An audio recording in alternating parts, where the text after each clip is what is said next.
Hello, everybody. Hello, and welcome to episode 13, Lucky 13 of the Unstoppable Entertainment Show. I am, of course, Nate Schaffner, otherwise known as the Unstoppable Nate, and I got a hell of a show for you today. Oh, there's a bunch to talk about this week.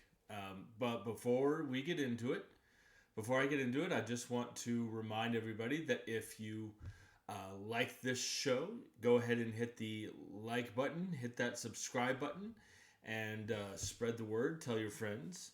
Also, if you have a topic, a question, or if you'd like me to talk about certain movies or franchises, you can go ahead and email me at the address listed in the description of this video.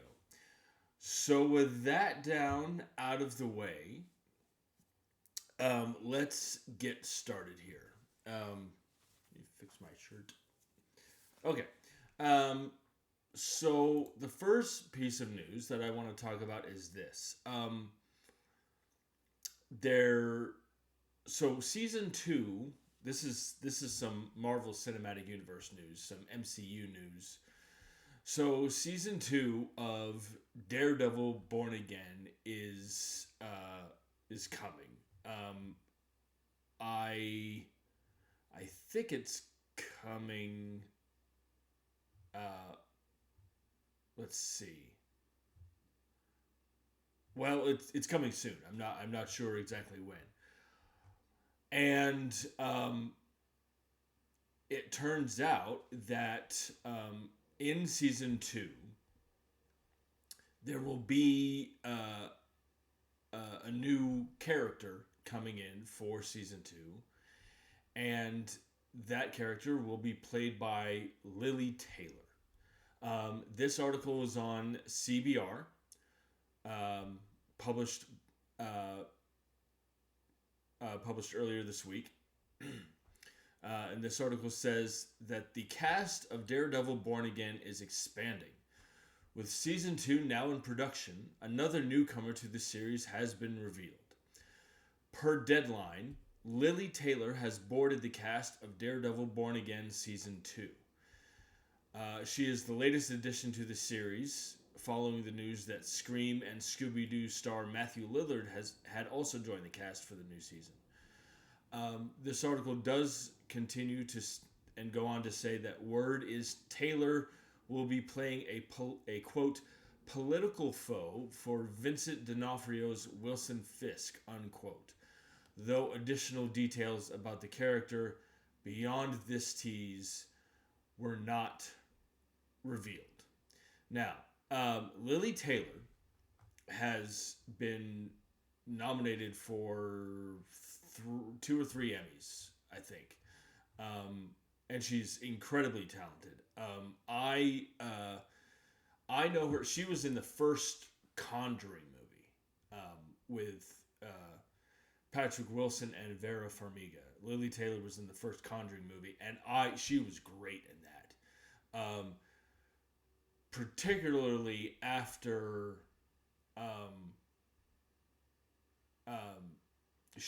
her character gets possessed. She's incredible to watch in that movie. She was also on the Amazon Amazon's TV series Outer Range, and she was also in Manhunt from on Apple TV Plus.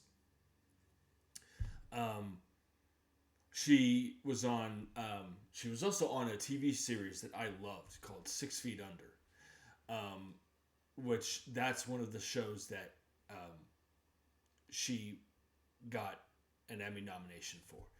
So she's obviously incredibly talented. The idea, the article points out that she's going to play a new political foe for Wilson Fisk.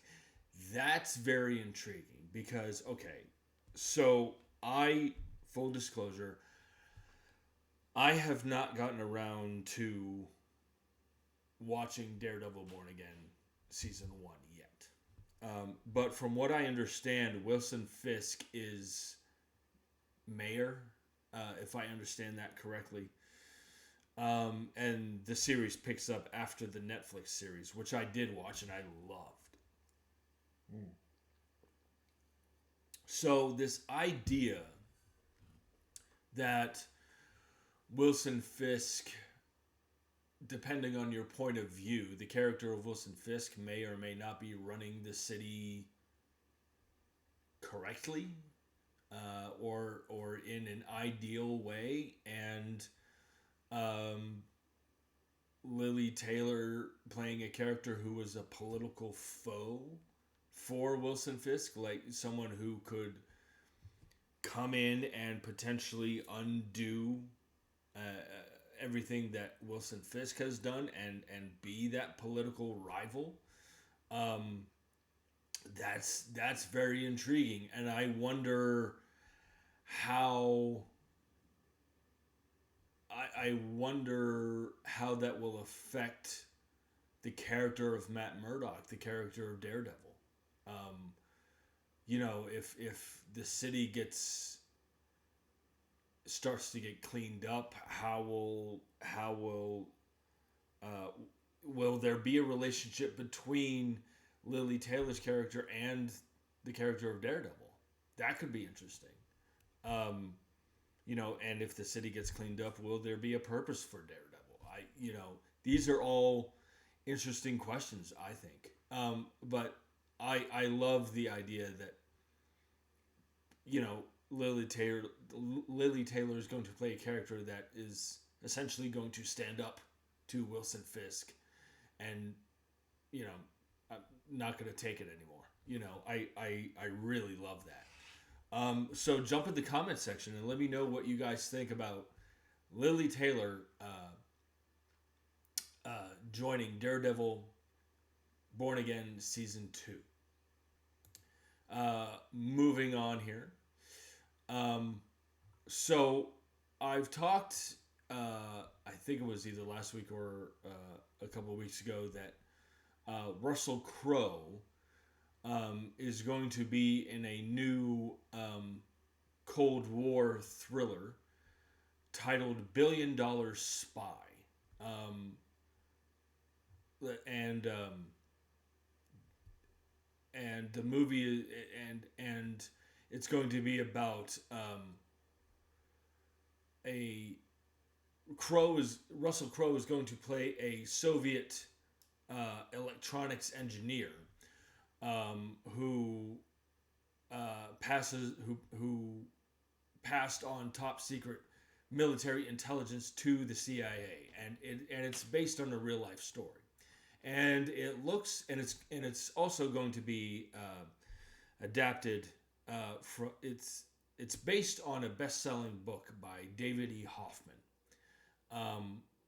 and the book was a bestseller, and so it's going to be based on the book. And it looks like one of his co-stars has been announced.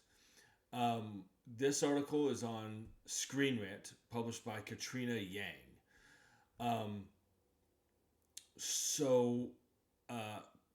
Per Deadline, this article says, per Deadline, $1 Billion Spy has cast Willa Fitzgerald as May, the wife of CIA agent Tom Lenahan. Tom Lenahan is going to play Harry Lottie. He will be Russell Crowe's co-star. So Willa Fitzgerald is going to play Harry Lottie's wife. So this article does continue and says the movie follows Tolkachev, played by Russell Crowe, a Soviet electronics engineer who passed on top secret military intelligence to the CIA. Tolkachev's attempt was initially rejected by the agency until he allied with Lenahan, and together the two men became pivotal in shifting the balance of power.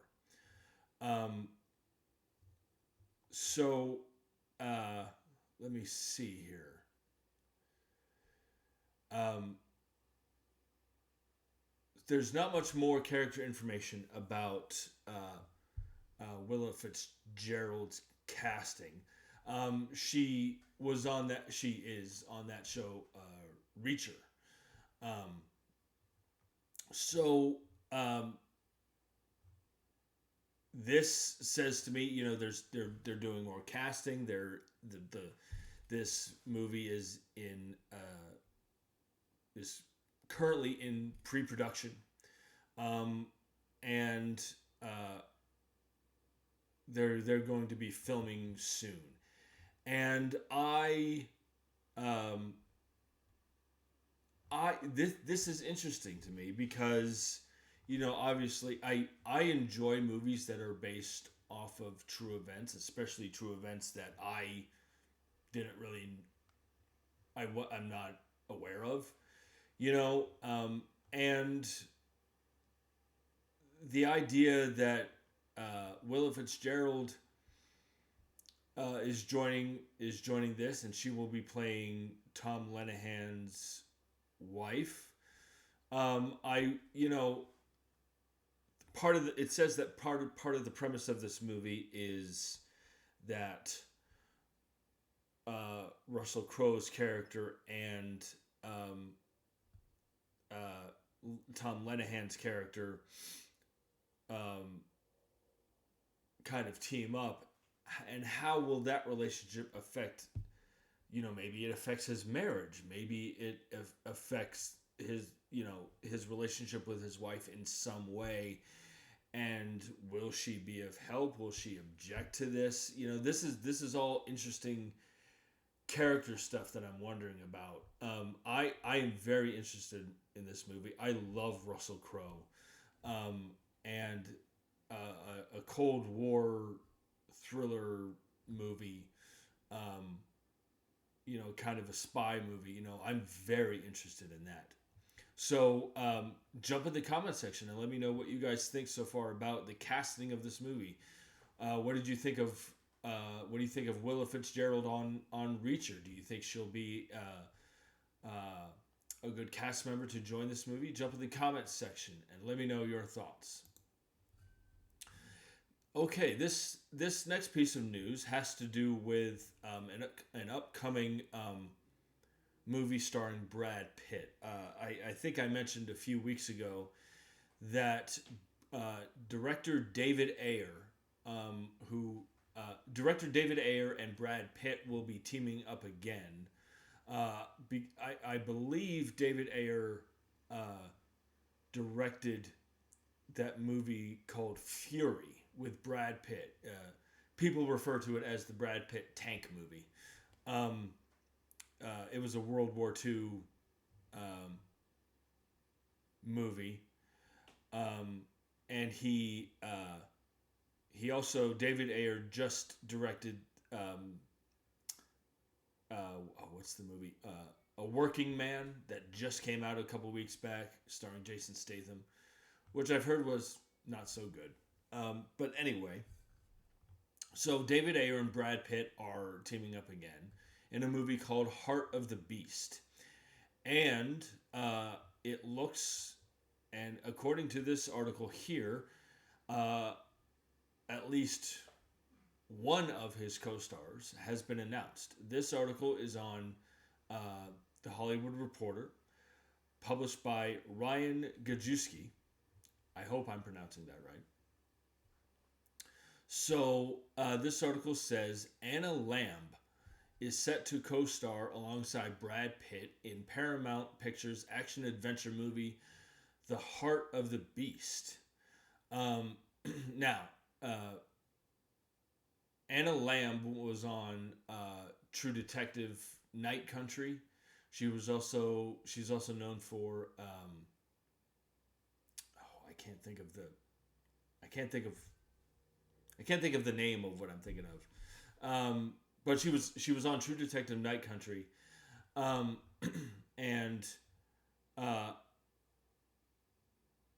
she was on that comedy series North of North, which is going to be released on Netflix.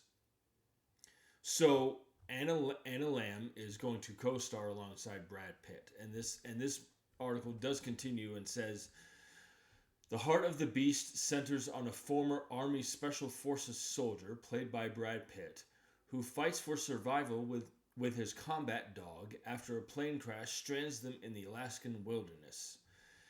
Details of Lamb's role remain under wraps, and a release date has not yet been announced. Okay. So, there's not much to go on here.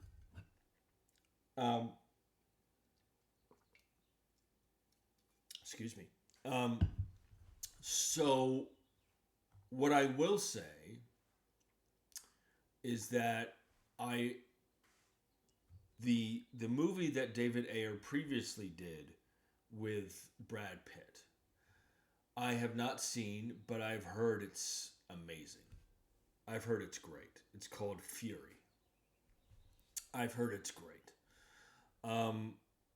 I hope that this movie turns out more like Fury and less like a working man.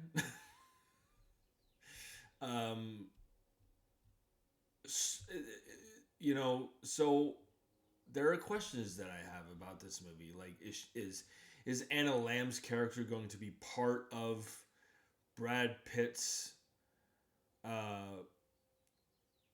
Is she going to be like a girlfriend? Is she going to be like his? Actually, she's too young to play his girlfriend, maybe. But could she play his daughter? Could she be playing a member of this former special forces team that Brad Pitt's character is a part of? There's not much to go on here, but this film is in. I'm very interested in this movie. So I hope it's good,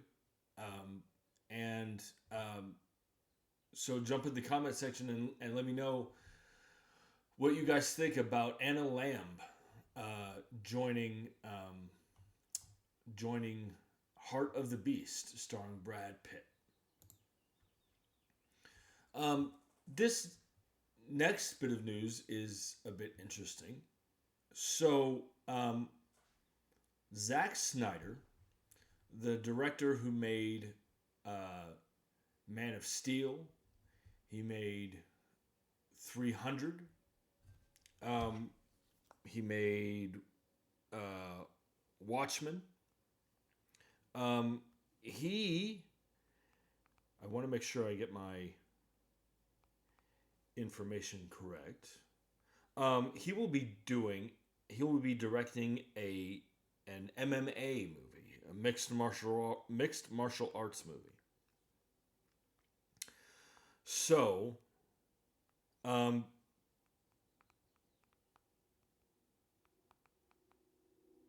me see here. Okay. So, Zack Snyder is going to be directing an MMA movie. He's going to be teaming up with UFC to direct a mixed martial arts movie. This article is on CBR, published by Lee Freitag. And this article says, Zack Snyder is getting in the octagon. The fan-favorite filmmaker is partnering with UFC for a mixed martial arts movie titled Brawler.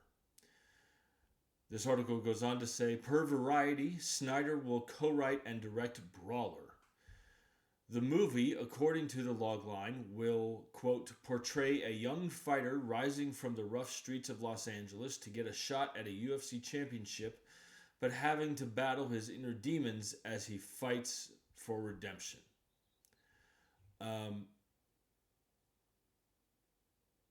Let's see. This article goes on to say that Snyder made a statement regarding the movie. He said, quote, behind every great fighter is the story of how they got there.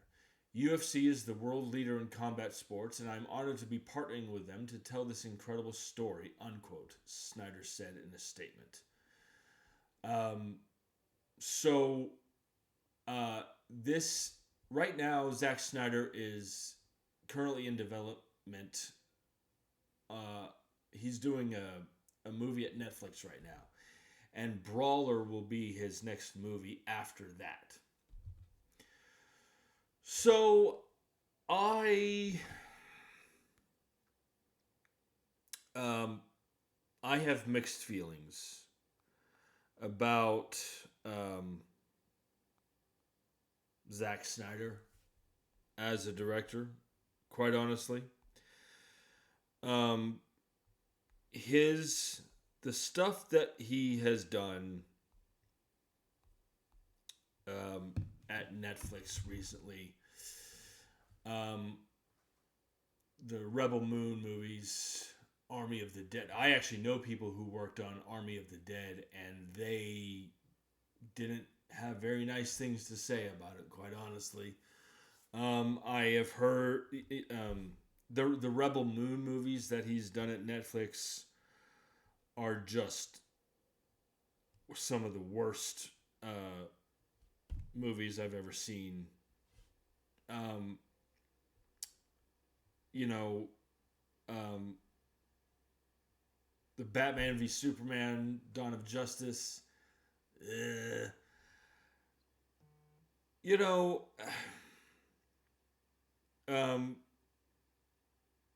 I actually love, really love Man of Steel. I know a lot of people don't, and that's fine, but I love Man of Steel. Sucker Punch. Legend of the Guardians.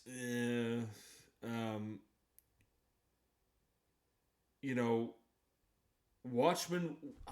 The Watchmen movie that he did. Watchmen is a film adaptation of the graphic novel, and I've always seen that movie as more of a translation of the graphic novel more than an adaptation, if that makes any sense. There was nothing in that movie that you couldn't get from reading the graphic novel. All the slow-mo stuff, it was fine. It was fine. 300 was good. I really enjoy 300. There's only he hasn't done his remake of Dawn of the Dead was actually really good. And I know that's sacrilegious to say, but his remake of Dawn of the Dead was really good. But unfortunately, he hasn't done a lot of movies recently, or really ever, that you can say are objectively good. Dawn of the Dead, 300, Watchmen, and depending on your point of view, Man of Steel, and that's it. Sucker Punch was awful. He hasn't. I'm trying to think of. He can film action like no other. He's a very.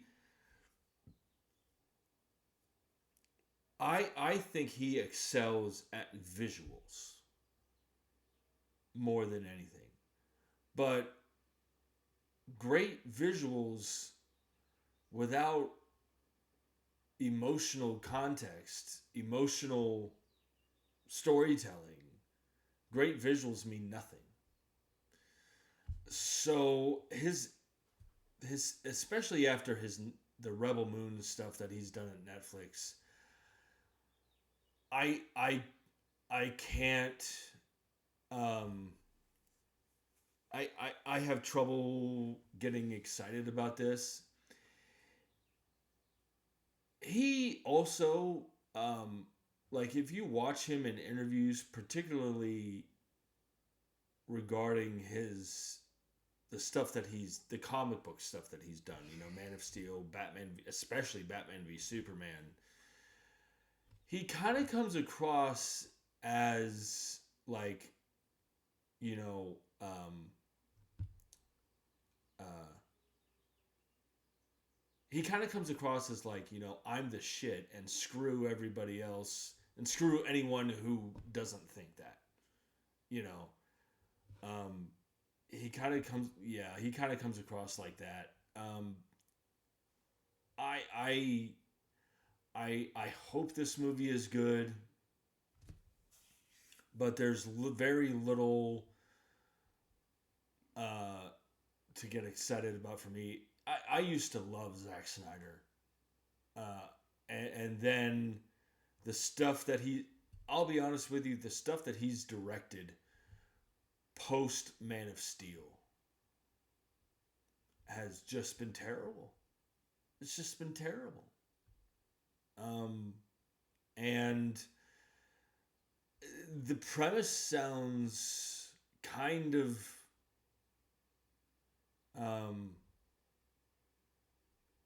the premise of this movie sounds kind of cliche a little bit. A UFC, you know, someone who wants a shot at a UFC championship but having to battle his inner demons as he fights for redemption. Okay, you know, sure, why not?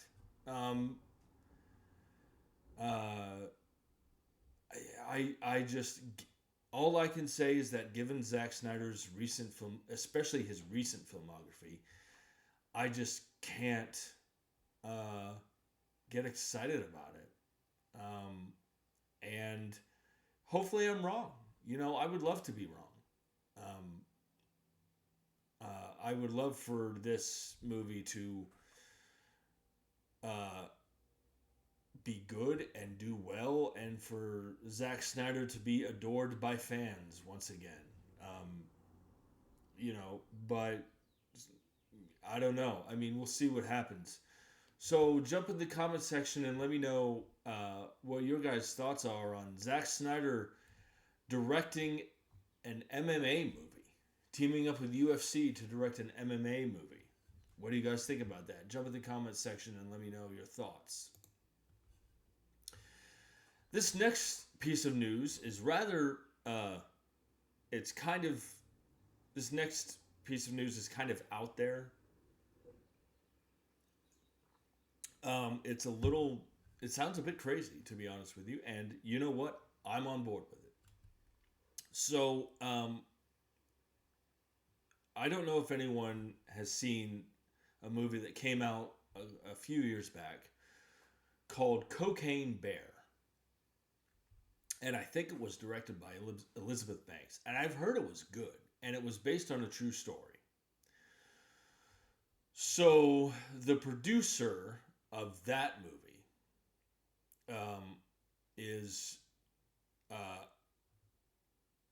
will be producing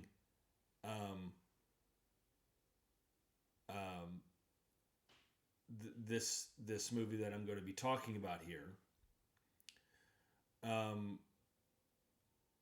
So I'm sorry. The producer of Cocaine Bear will be directed by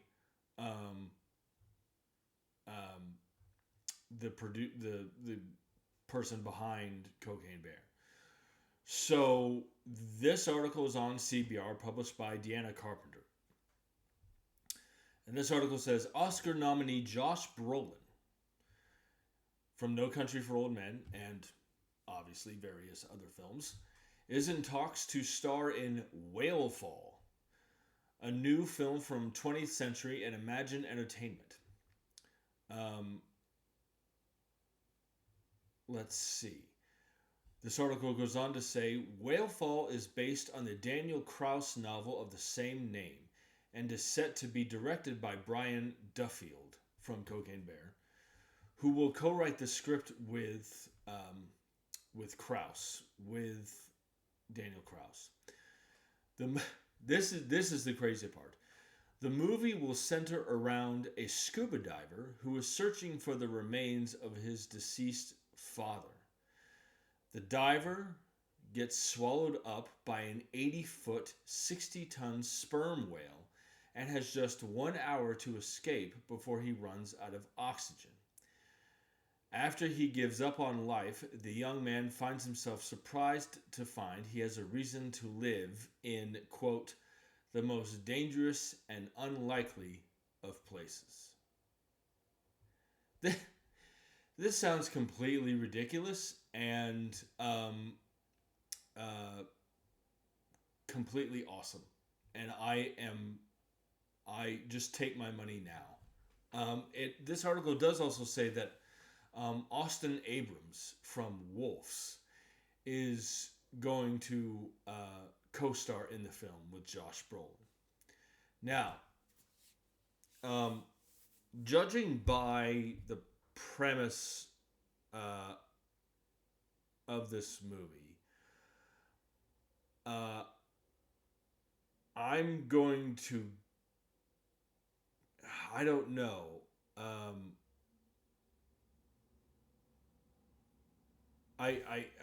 So the movie will center around a scuba diver who is searching for the remains of his deceased father. So, will Josh Brolin play the father? Will he play the diver that gets swallowed by the whale? I'm not sure. This sounds awesome to me. I love Josh Brolin. I'm a huge fan, and that's not just because I worked on season 1 of what's the show that I just mentioned a few minutes ago? Outer Range. I had a brain fart there. I worked on season 1 of Outer Range, and Josh Brolin is the nicest, most humble person I've ever come across. He's very down to earth, just very aware that without people paying money to see his work, he would be nothing. You know, like, he's very humble. And so I'm a huge fan of Josh Brolin. And this premise, getting a diver who gets swallowed by a whale, like, just take my money now. You know, this sounds this sounds completely ridiculous and awesome, and I can't wait to see it.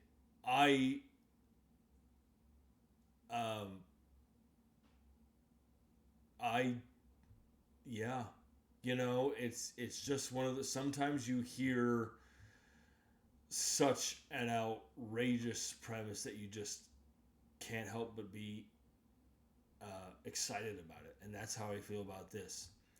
So jump in the comment section and let me know your thoughts about Josh Brolin starring in Whalefall, about a diver who gets swallowed by a whale. What do you guys think about that? Okay, so this next piece of news here, give me just a second. This next piece of news here is regarding DC Cinematic Universe news, the DC universe that is headed up by James Gunn and Peter Safran. So for those who don't know, Nathan Fillion is going to play the Guy Gardner Green Lantern in the upcoming Superman movie that's coming out later this year. And so, as it turns out, that will not be his only DC project that he will be in as Guy Gardner. This article is on CBR, published by Lee Freitag. So this article says Nathan Fillion will reprise his Superman role of Guy Gardner, Green Lantern, in the HBO series, which is currently in production. That's the HBO series Lanterns, the Green Lantern TV series that will be coming. I believe it's coming to Max. So this article continues that sources close to Entertainment Weekly revealed the casting reprisal. Fillion is set to make his DC Universe debut as Guy Gardner in James Gunn's Superman.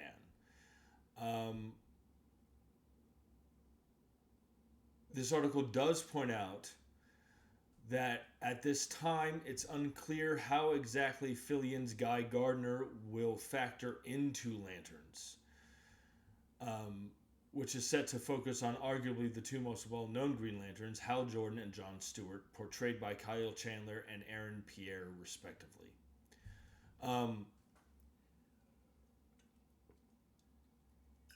Excuse me. Everybody loves Nathan Fillion. I mean, who doesn't love Nathan Fillion? I love Nathan Fillion not just because he's so talented, but just because he's more. It seems to me that he's more interested in being an actor than being a celebrity, if that makes any sense. And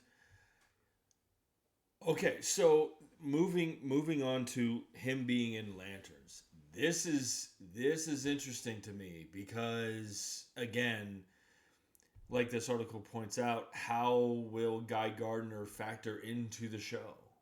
You know, coming off of the Superman movie. What's his... Because Guy Gardner's kind of a prick. Guy Gardner's kind of a prick. And how, like, I'm wondering how many... These are all questions as a fan that I'm coming up with. You know, like how many episodes he's going to be in. You know, what's the character relationship going to be between Hal Jordan and John Stewart? I'm interested in seeing that. You know, that could be really, really fun to watch. You know, James Gunn has worked with Nathan Fillion before, so that's exciting. And again, for me, the more casting news about this series means that they're going to start filming soon, which is exciting. And I also wonder if Nathan Fillion as Guy Gardner will appear in even more DC projects.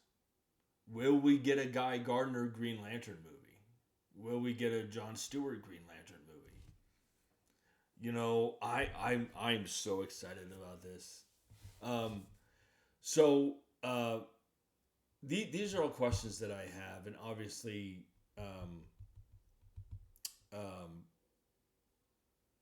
you know, no one knows how Guy Gardner will factor into the series.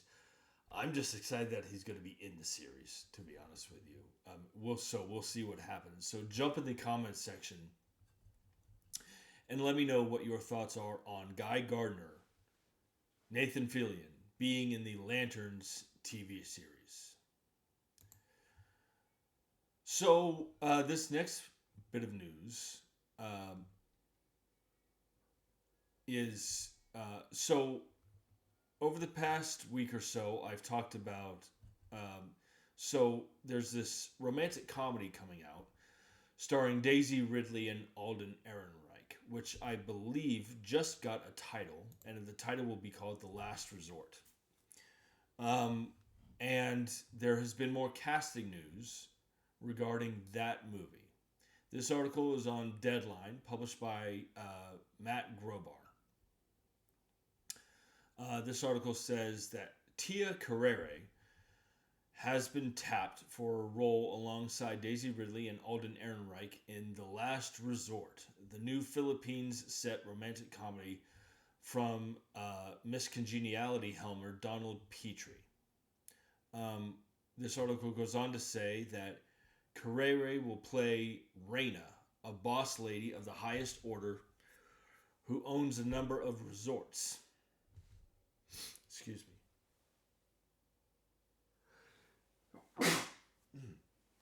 Excuse me.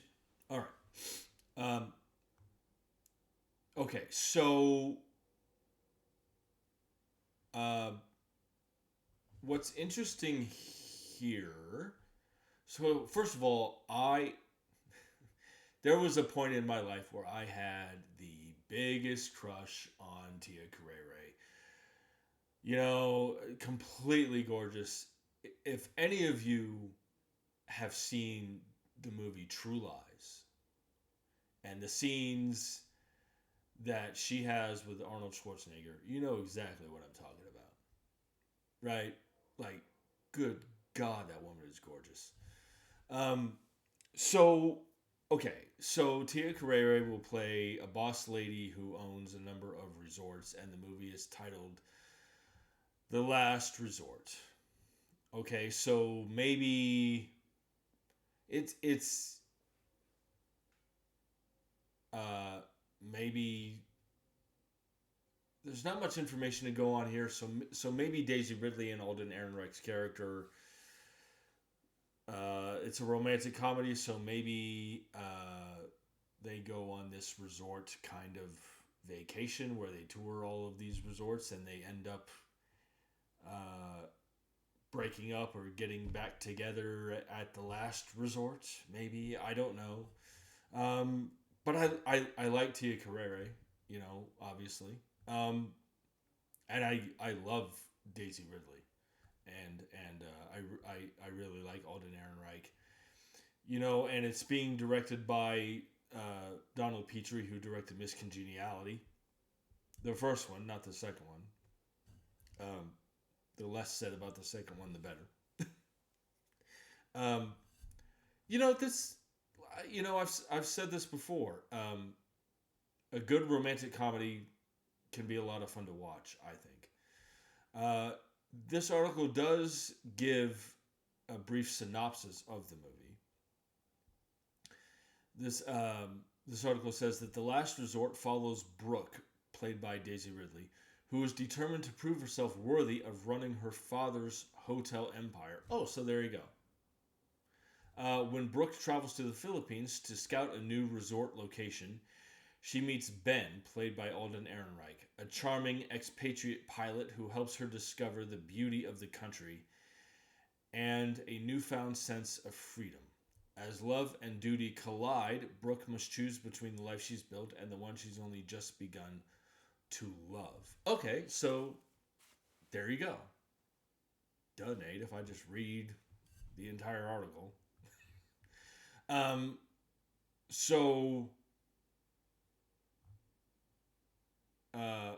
So Carrere will play the owner of the resorts, and maybe so it sounds like Daisy Ridley is either wants to take over from Tia Carrere's character. Sounds like that, and then she meets Alden Ehrenreich's character Ben, and she has to choose between these two lives. That okay, cool. Um, Again, a good romantic comedy can be a lot of fun to watch. I love Daisy Ridley. I like Alden Ehrenreich. And hopefully it's good. And again, Miss Congeniality was really good. And maybe this will be. I think this project will show off Daisy Ridley's talent again, because she hasn't done a rom-com. So she I think that will, as I'm trying to think of how to say this. So it'll be a new genre for her, so that will be a challenge. And she has a chance to showcase her comedic talents. So I'm looking forward to this. I hope it's good, and hopefully it does well, and it's another win for everyone involved. So jump in the comment section and let me know what you guys think about Tia Carrere joining this movie, and what do you guys think about the premise of this movie? Whoop. So, this next bit of news is interesting. So, for those who don't know, director Sam Mendes, who directed American Beauty, which I love, he also directed the two James Bond films, Skyfall and Spectre. Skyfall was awesome. Spectre is okay. But he also directed the war movie 1917, which is amazing. It's fantastic. It's great. So Sam Mendes, he announced that he was doing a movie, a biopic, or it was announced that he was going to do a movie about the Beatles. And there was... I'm trying to think of how to phrase this properly, but basically it was announced that he was going to be doing some kind of biopic about the Beatles. And there was speculation about the cast, and there was speculation about what exactly the biopic was going to be from a story perspective. And it looks like all the, according to this article that I'm going to get into, you can forget about all the speculation because everything you've wanted to know about this Beatles project has come to light. So,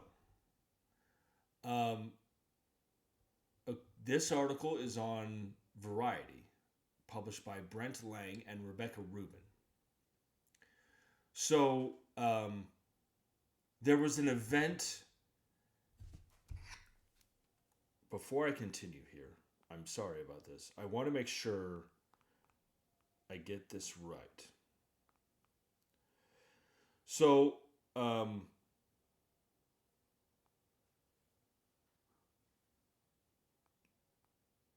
there was an event this past week called CinemaCon, which is kind of this global event, and it's the largest. It's this global event for the motion picture theater industry, and what happens at CinemaCon is studios showcase their upcoming film lineups and provide updates on current projects.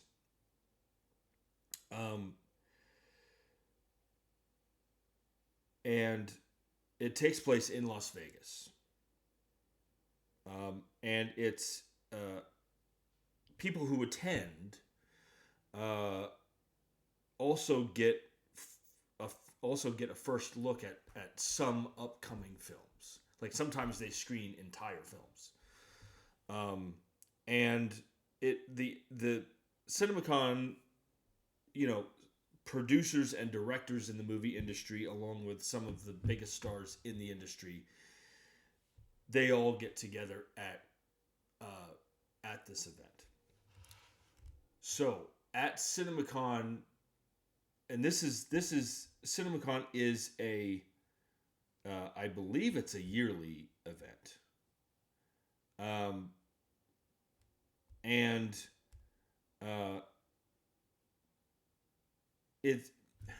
There's more information that I can give about it. So it's basically a movie theater industry trade show. Um, and I believe and uh,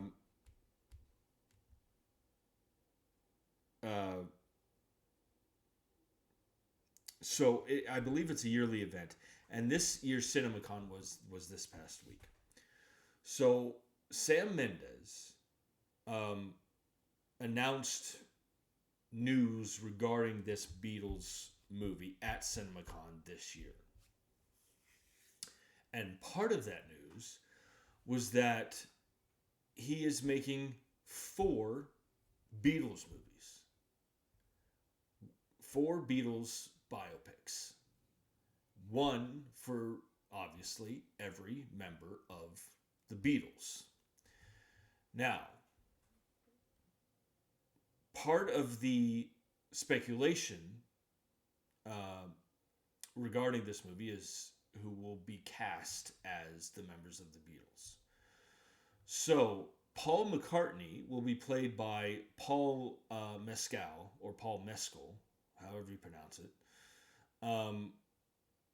He was in Gladiator 2. He played Lucius in Gladiator 2. Joseph Quinn will play George Harrison. Joseph Quinn, he's going to be in the upcoming Fantastic Four movie. That's all I know him from.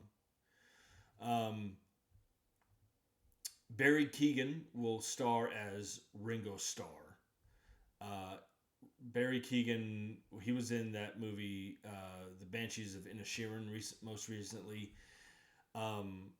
He's done a lot of stuff, and he's very talented.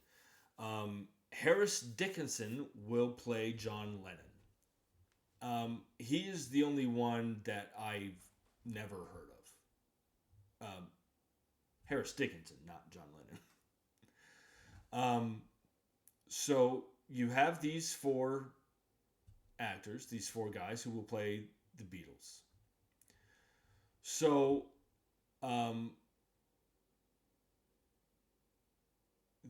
this article is on Variety, again published by Brent Lang and Rebecca Rubin. This article says the filmmaker, that's Sam Mendes, who announced the news at CinemaCon, also confirmed the much speculated casting. Paul Mescal is playing Paul McCartney. Joseph Quinn will portray George Harrison. Barry Keoghan will star as Ringo Starr, and Harris Dickinson will put his spin on John Lennon. The 4 stars came out on stage at the Las Vegas-based trade show for cinema operators and bowed in the style that the band popularized in their heyday.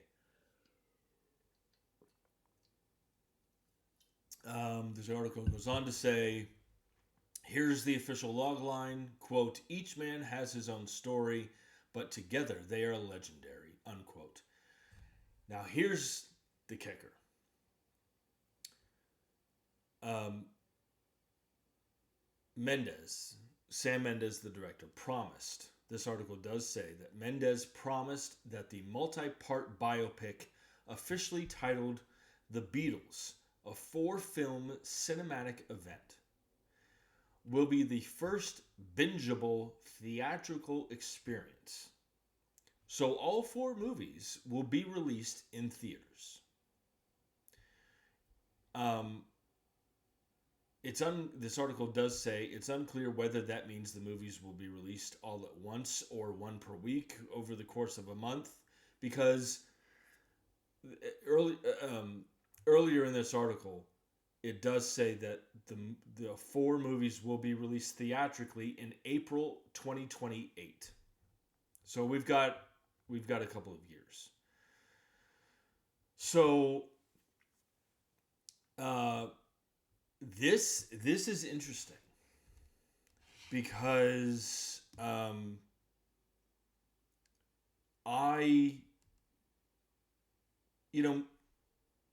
I've never heard of this being done before. Kind of this multi-part biopic that gets released in theaters. I mean, this sounds cool to me.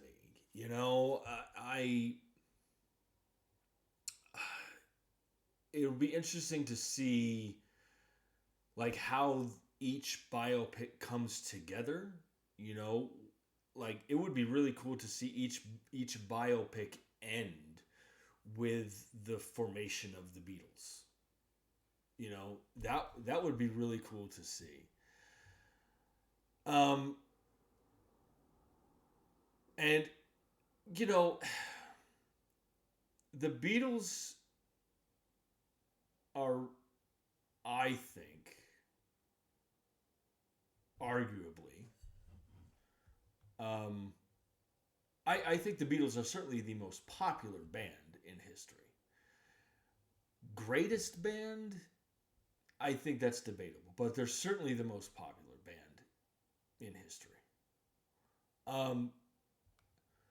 The one thing I worry about, and I'm going to try not to offend people with this. So this movie isn't coming out until 2028. These movies, I should say, aren't coming out until 2028. And it's going to be a movie about the Beatles. And I worry. I'm trying to think of the best way to say this. I think movies and music are two completely different they're obviously two different mediums. But what I'm trying to say is that I really believe that movies can be multi-generational.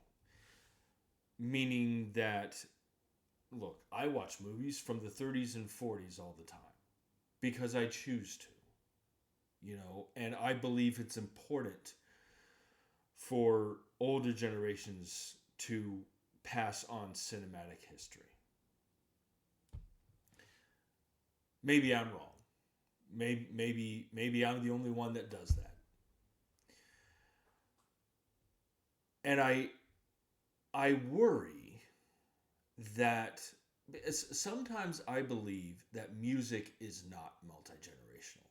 Sometimes I think, you know, I mean, there's certainly some music that is of not my generation. You know, I listen to Jefferson Airplane, I listen to AC/DC, I listen to Led Zeppelin. You know, that's not what I grew up with, but I love their music. I worry that, but I worry that music isn't passed down to generation. Like, I worry that there are some parents who don't, you know, say to their kids, "Oh, you should listen to this. Oh, you should watch this, or you should listen to this band." And I'm going to try not to offend anybody by this, but I worry that the people who would be interested in seeing 4 Beatles biopics. The best way I can say this is I worry that the generation that would be interested in seeing these movies might not be around anymore. There is a certain generation that was around during Beatlemania. And I worry that generation isn't going to go to the theaters 4 times in 1 month to see these movies, because it's hard for them. You know, are they still going to be around? Like, is the Beatles fan base literally dying off? Is that generation literally dying off? Because and I never thought I would be one of these people, but there are kids today who think that kind of movie is garbage. That kind of music is garbage. And that's their opinion. They have no interest in the Beatles. And movie theaters are struggling as it is now. There's been a couple movie,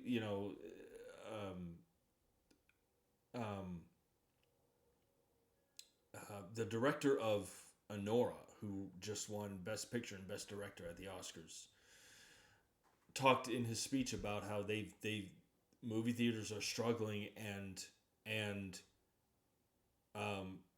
just people aren't going to the movies, and movies are financially failing because people just aren't going. Now, there's multiple reasons why that probably is happening, which I'm not going to get into. But if movie theaters are my point is that if movie theaters are struggling now, and these 4 movies aren't coming out for another 3 years,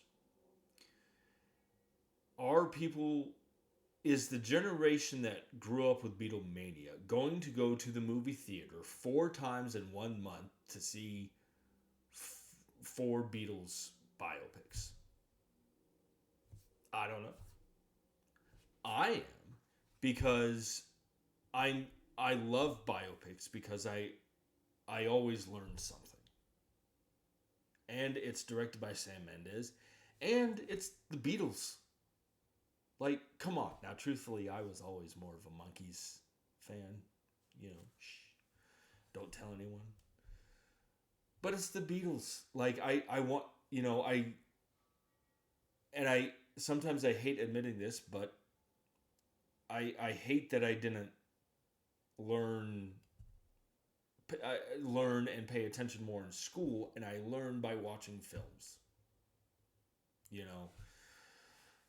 But that's my worry. That's my worry. I mean, I'm gonna go see these movies because I love the talent involved, and I love learning about history I love learning stuff about history that I didn't know before. But that's my worry. So I hope I didn't offend anybody. But those are my thoughts on this movie. On these movies. Listen, this sounds great. With all the stuff about going to the movies out of the way, let me just say this sounds fantastic. This 4 Beatles biopics, all in theaters. That sounds. I'd go every time, providing they're all great. And judging by Sam Mendes' filmography, I have no reason to think that they won't be. But these are my concerns. These are my worries. Jump in the comment section and let me know what your thoughts are on 4 Beatles biopics. And would you go see all 4 in a movie theater? I don't know. Maybe I'm completely wrong. Maybe I'm completely off base, and I'm just, I don't know. So jump in the comment section and let me know what you guys think about this. Well, folks, this next bit of news is very sad to talk about. I've talked before about how much I love not just watching movies, but talking about movies and talking about actors. And I was always one of those film fans who watched behind the scenes featurettes, behind the scenes interviews. I love watching those. And there was a show called Inside the Actor's Studio, which is no longer on. And I loved watching that. And the news this week that Val Kilmer died at the age of 65 was very sad to learn about. It sounds weird to say, but I was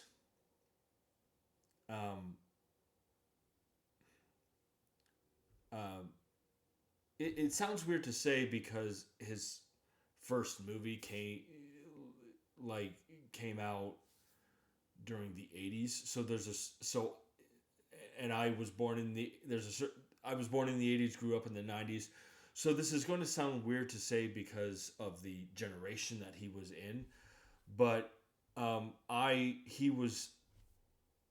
haven't seen all of his work, but the stuff that I've seen, he was slowly becoming one of my favorite actors.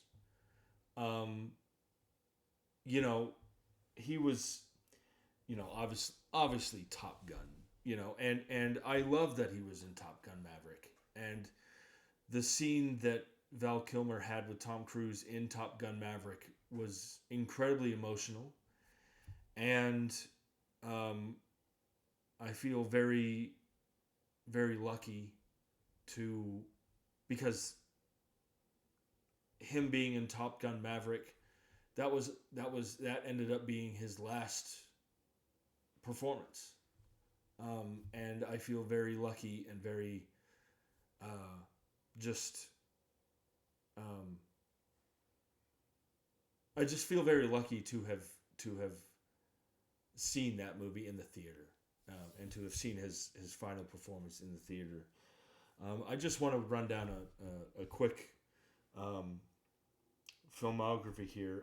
Like I said, I haven't seen all of his movies, and again, because of the generation that he was in, like I feel like I should know and should have seen more movies that he was in. But like I said, he was slow. I enjoyed watching him more the more often I saw his work. Willow with that was directed by Ron Howard, where he played Mad Mardigan. Willow is great. Willow's awesome. I know it was not exactly critically praised when it came out. I don't care. Willow is great. If you haven't seen Willow, watch that. I his performance in The Doors, where he played Jim Morrison from The Doors, is obviously a highlight of his career. He was in True Romance, which was directed by Tony Scott. He was obviously great in that. I'll tell you a movie that he was in that I feel extremely bad for that I haven't seen, and that's Tombstone. I haven't seen Tombstone, and I really feel bad about that because I have heard that is the performance that a lot of people think he should have at least been nominated for an Oscar for that movie, where he played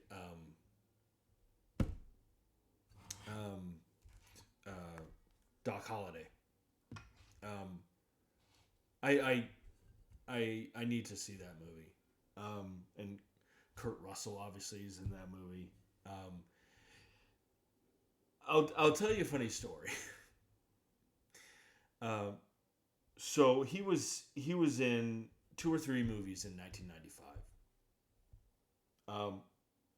One was Heat with Al Pacino and Robert De Niro, and one was Batman Forever. And I'll tell you a funny story. So, well, first of all, Batman Forever is a guilty pleasure movie for me. I know it's cheesy.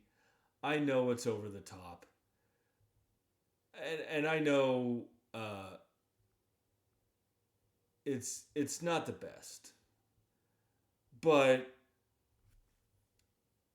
Val Kilmer's pretty damn good in that movie, and that's the thing that I've noticed regarding some of the films that he was in is that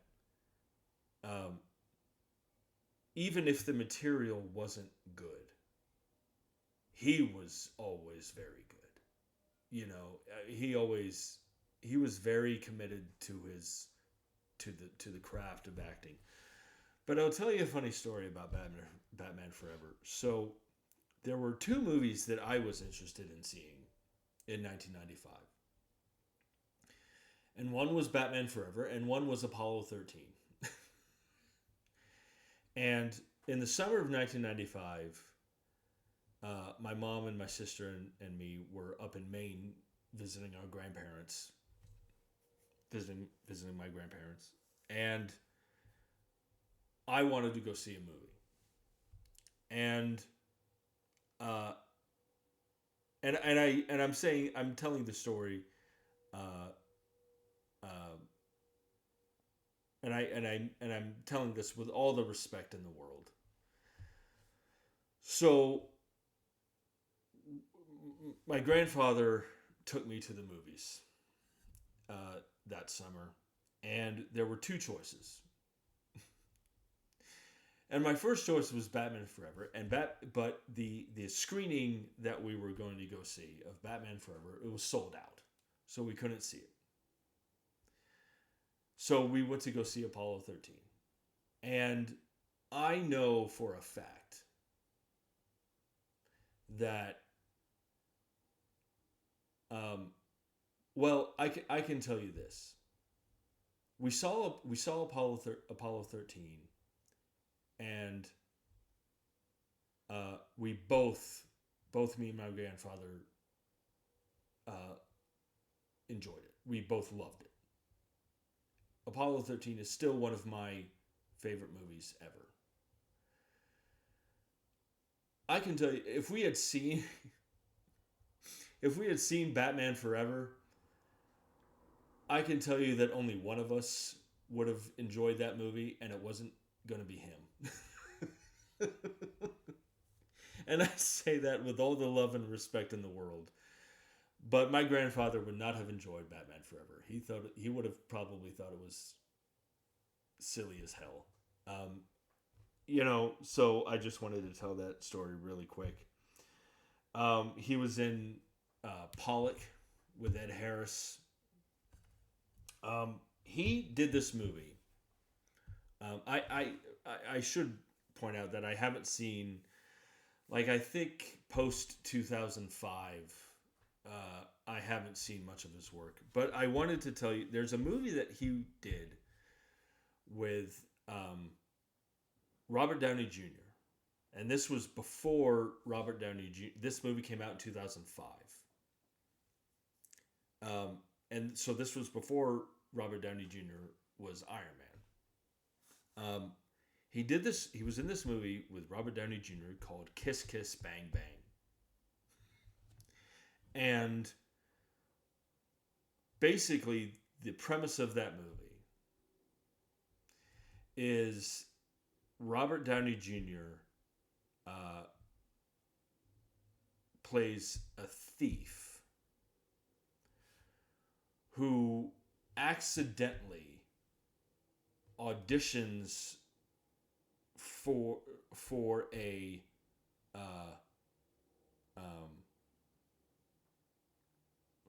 who accidentally auditions for a role, right? And he nails. Robert Downey Jr. plays a character who accidentally auditions for a role, and he gets the role, and so for research for the role, he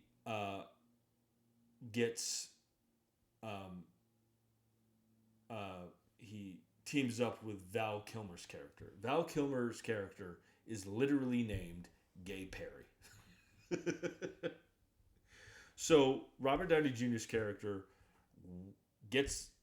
he nails his audition, and to do research for the character, he's assigned to Val Kilmer's character named Gay Perry to get insight into the role and do research for the role for the movie and stuff like this.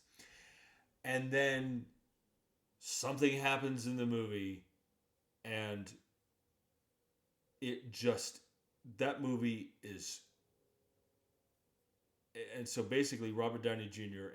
and Val Kilmer's character,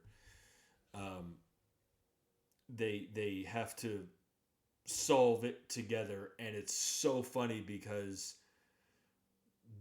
Robert Downey Jr.'s character's learning all of this stuff, and Gay Perry, played by Val Kilmer, has to teach him, and he's teaching us all this stuff, and it's hilarious.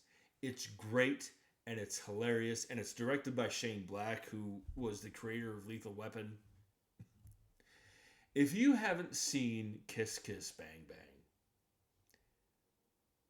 first of all, finish watching this show, and then go watch Kiss Kiss Bang Bang, and then do yourself a favor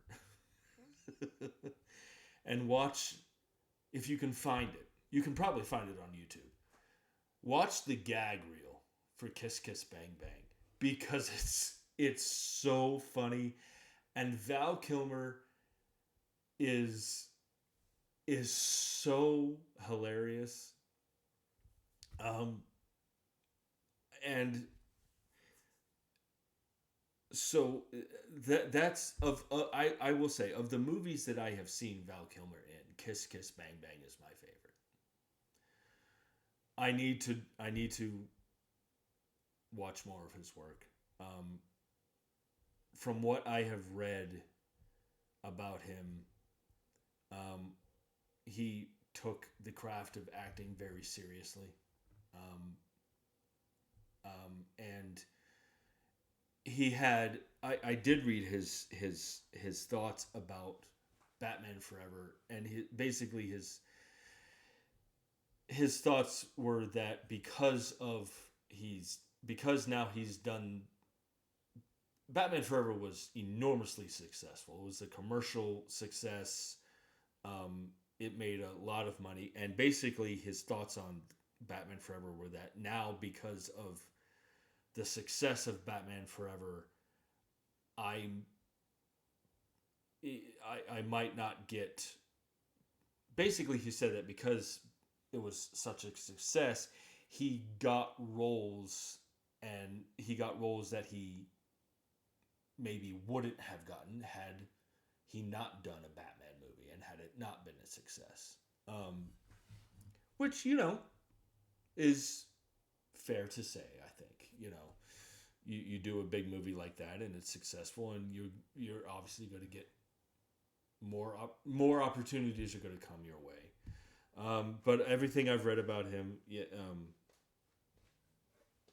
he took the craft of acting very seriously. He took I did read that Tom Cruise, him and Tom Cruise remained good friends over the years, and in fact, I did read that Tom Cruise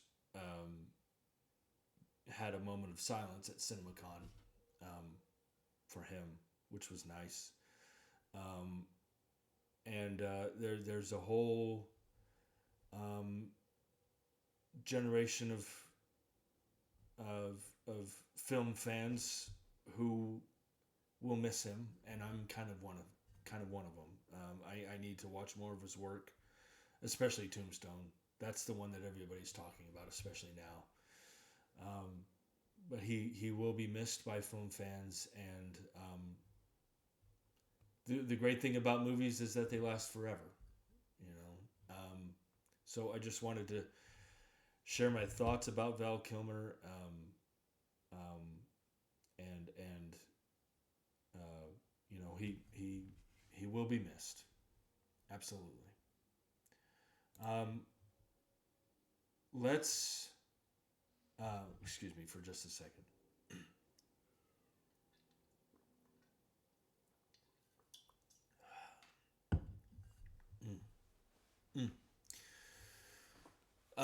So let's. There was a bunch of news at CinemaCon, obviously, but specifically regarding the John Wick film franchise at CinemaCon. I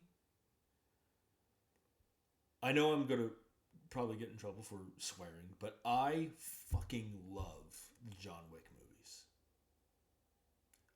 I remember going with my wife and my very good friend Hannah Sutter.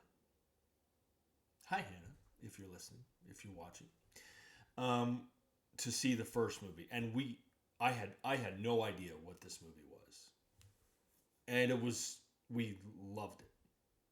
All of us loved it. I've seen them all in the theaters. Uh, the fourth one is one of my favorite. Was one of my favorite movies the year it came out. I loved the John Wick franchise, and that's a case of the right actor getting the right role. You know, John Wick is such a perfect character for Keanu Reeves. Those movies are fucking awesome. So, at CinemaCon, now, first of all, I should say, and this is kind of a. Hopefully, you've seen John Wick 4. Spoiler alert if you haven't. So there has been some speculation regarding a fifth John Wick movie. And I say speculation because at the end of John Wick 4, John Wick is dead. Or so we thought. At CinemaCon, well, let me just read the article here.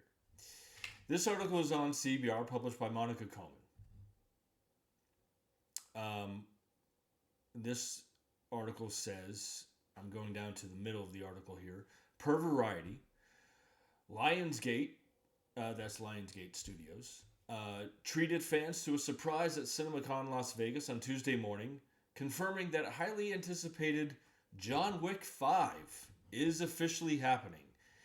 Keanu Reeves is set to return, and no, this is not an April Fool's joke. This article continues.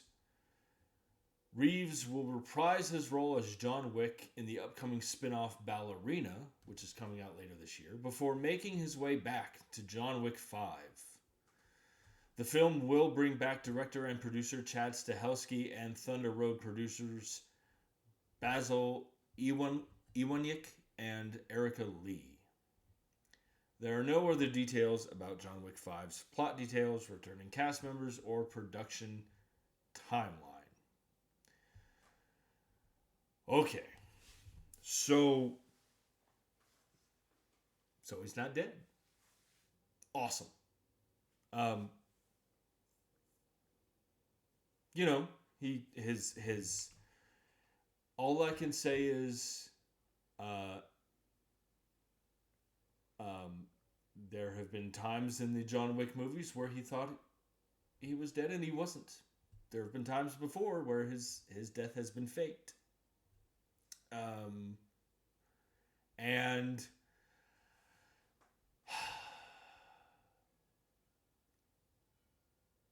I have thoughts about this. None of which are negative. I think that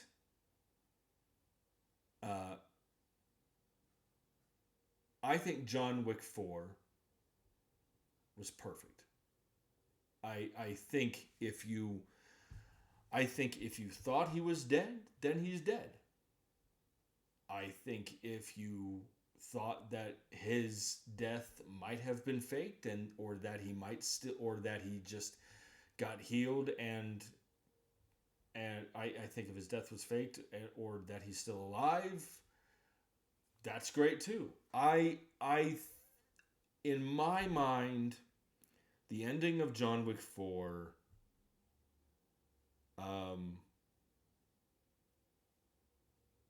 like to me, if they had announced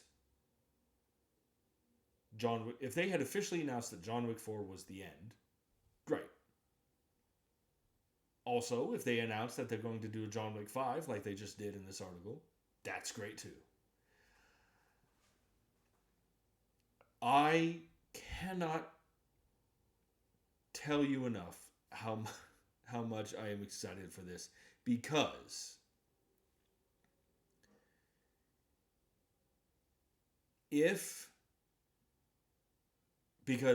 a fifth John Wick movie, he's coming back for a damn good reason. The character of John Wick, I mean. And obviously Keanu Reeves. But if John Wick ain't dead, it's like, oh shit, like something, like it's going to be bad news for anybody who crosses this path. It's going to be real bad news. But the idea that he's not dead, it's like, oh boy, this is going to be awesome. And he's probably, so I have a theory that literally just popped into my head. So in my mind, when I saw John Wick 4 at the end, two thoughts ran through my head. One is that he's dead. Or two, he finally found peace and wants to be left alone.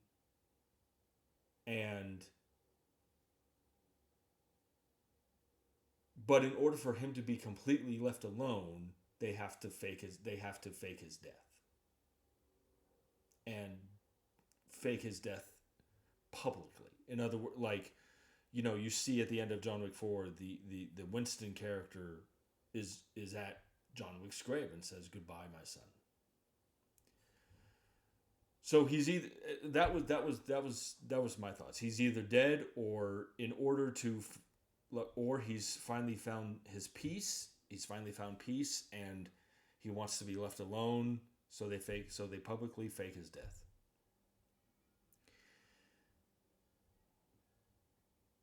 My thoughts are, if the latter is true, if he found peace and they publicly faked his death, my thoughts are this: bringing him back for a fifth one, like essentially bringing John Wick's character out of retirement again, by the way. My thoughts are he's going to be pissed. He's going to be real pissed. Like, and it's going to be real bad news, you know, for everybody. I love these movies so much. And I love, if you watch the behind the scenes stuff, I love the training and dedication that Keanu Reeves brings to prepare for the role of John Wick. He's such a perfectionist that it's great. I can't wait for this. I'll tell you this. I have no reason to think that this isn't going to be great. Because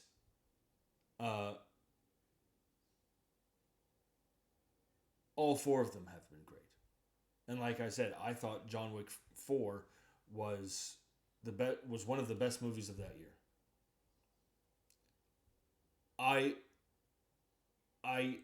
I'm so pumped for this. Oh, this. Oh my God. I can't wait. So John Wick 5 is coming. Now, there's more news regarding the John Wick franchise. So, this article is on MovieWeb, published by Marcos Melendez. Now, I should preface this by saying, so if you know the John Wick franchise,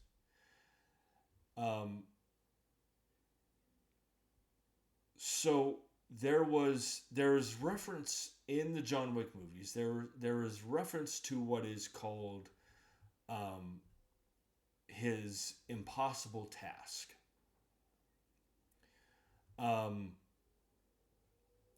And according to this article, there is going to be a film about John Wick's impossible task. But there's a catch. And the catch is this. This article is on MovieWeb, published by Marcos Melendez. This article says, John Wick is officially getting its own anime, but it won't be a sequel. Set in the world first created in 2014, an upcoming anime film will feature the titular assassin completing one of the most important missions of his career. For longtime fans, it will answer the one question that they have had since the very first installment about Wick's initial departure from the high table. This article continues. Lionsgate officially revealed that a John Wick animated movie is in the works that will serve as a prequel to the events of the first live-action film. It will be directed by Shannon Tyndall, who co-wrote and directed Ultraman Rising, which I'm not familiar with. I haven't seen that. And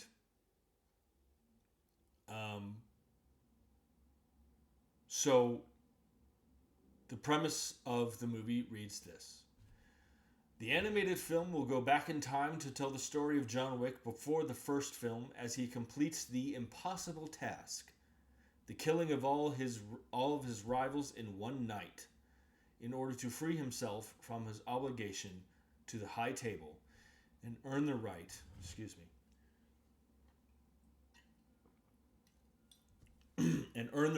to be with the love of his life, Helen. This article continues. Of course, Keanu Reeves is, quote, expected, unquote, to reprise his role as John Wick in the animated movie. There is no news if other old characters will return, but fans can probably expect a bevy of new and familiar faces. So I'm expecting Keanu Reeves to do, if it's going to be an anime movie, Keanu Reeves will probably do the voice of John Wick. This sounds bloody fantastic. This sounds awesome. An anime movie, because in a way, the John Wick world and the action, the characters, they would work well in animation. Work very well in animation. I mean, think of all the stuff you could do in action sequences. I mean, come on. And I am one of those people that have wondered, like, what was the impossible task? I want to see it at. I want to see a movie about that, and now they're doing it. And I love that it's going to be in animation. I hope it's played in theaters, because that would be great. So they're doing a prequel about the impossible task. Awesome. Great. That's all I've got. More John Wick, the better. Come on. I think the world of John Wick, again, I think that world lends itself great to animation.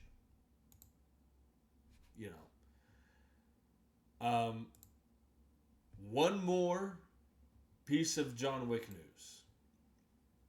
So, in John Wick 4, there's a character by the name of Caine, played by the legendary and awesome Donnie Yen. And he was a blind assassin. And Donnie Yen,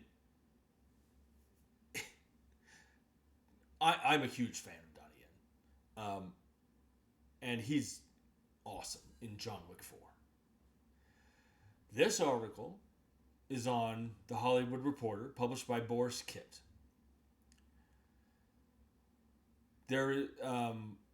So, first of all, there's going to be a spin-off of the John Wick movies that is going to be centered on Donnie Yen's character of Caine. This article says the John Wick spin-off starring action legend Donnie Yen has found its director, action legend Donnie Yen.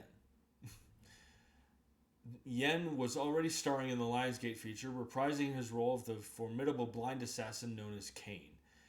Now, the action star and filmmaker known for Hong Kong martial arts movies such as the Ip Man series will step behind the camera to direct the project, the studio announced at its presentation at CinemaCon Tuesday.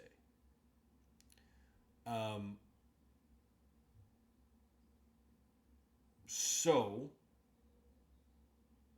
Donnie Yen is going to star and direct and executive produce, according to this article, a John Wick spin-off movie about his character, Caine. Awesome. The martial arts sequences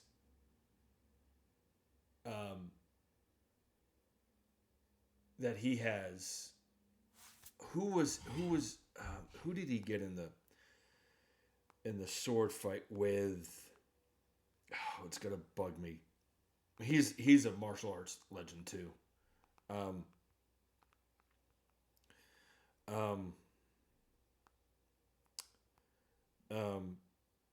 Hiroyuki Sanada. Those sequences are awesome. And it was great seeing Donnie Yen and Hiroyuki Sanada do scenes together, do action sequences together, because these guys are legends. And Donnie Yen being in a Caine spinoff, and he's going to direct it. It sounds great. The one thing I will say is that I'm not sure what Donnie Yen has directed.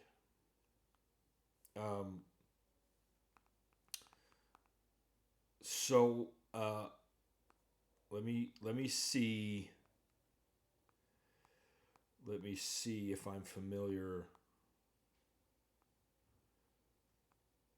Okay, so he hasn't directed anything that I'm familiar with. But I'm sure that he's a capable director. And I'm excited that he's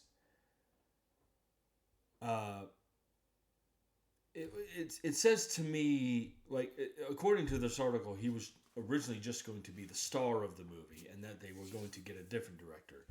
And now he's going to be directing. And that says to me that he's confident in his abilities to direct this Caine movie. And I love that. You know, Donnie Yen, you know, I know it wasn't well, it was an important role, but not a starring role. But he was great in Rogue One, and you know, obviously the Ip Man films. The idea of him directing and starring in a Caine movie about that character sounds awesome to me, and I can't wait for this. The more movies in the John Wick world, the better. And actually, if you've seen John Wick 4,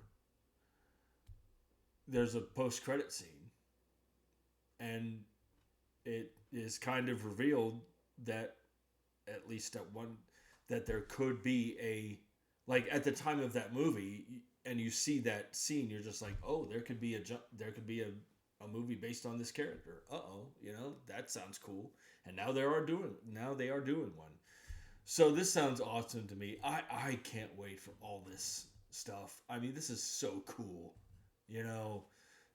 So with all this John Wick universe news, what do you guys think about this? Are you guys excited as I am?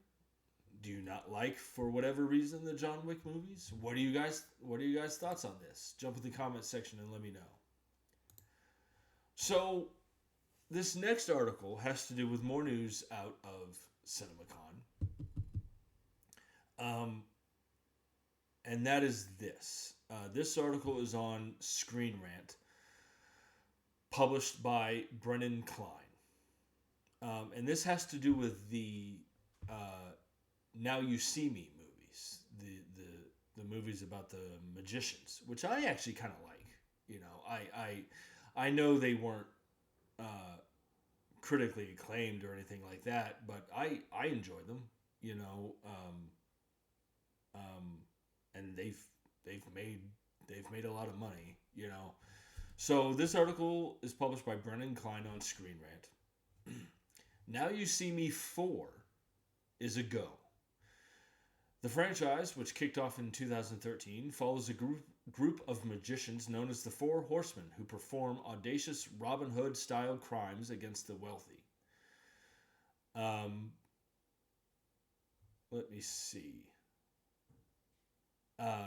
This article continues. Screen Rant was in attendance at CinemaCon in Las Vegas, where Lionsgate Motion Picture Group Chair Adam Fogelson announced during that Ruben Fleischer is attached to develop and direct Now You See Me 4.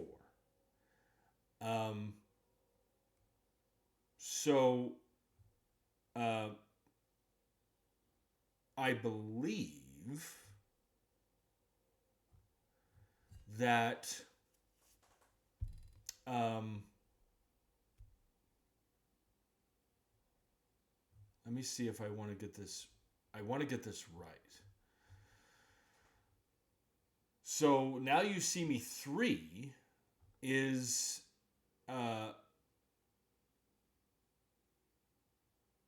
coming this year, November 14th. And it's going to be called Now You See Me, Now You Don't. It's unknown. This article does say that it's unknown which members of the Now You See Me cast will return for the fourth installment. And I believe Ruben Fleischer will be directing the third one. And which is why he was announced to direct the fourth one. This says to me that Now You See Me 3 is coming along really well, and they're confident in the studio is confident in Now You See Me 3. I want to make sure. So Ruben Fleischer, he directed Zombieland, which is awesome. Zombieland's great. Let's see. He also, he directed the Uncharted movie. He directed Zombieland. He directed both Zombieland movies, both of which are awesome. I wanted to make sure he directed the first Venom movie with Tom Hardy, which again was not critically acclaimed, but I think it made like over $800 million. And it was just a fun movie. You know, it's not an Oscar caliber movie by any means, but it's fun. And for hardcore Venom fans, that movie was awesome. So Now You See Me 4. Okay, again, this says to me that the studio, I want to,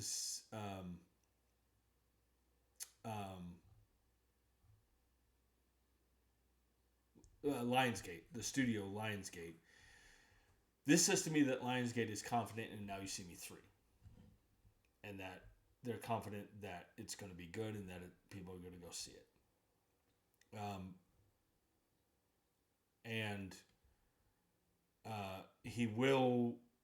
Ruben Fleischer is directing the third one, which is coming out later this year.